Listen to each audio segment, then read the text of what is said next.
Mas lalo ngang tumindi ang hinala ng mga Coco Jules fans na matutupad na ang kagustuhan nilang ipasok si Julia Montes sa serye na Batang Quiapo.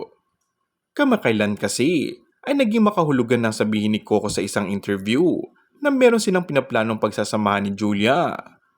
Unang binanggit ni Julia na secret pa ito, ngunit kalaunay inamin din ng aktor.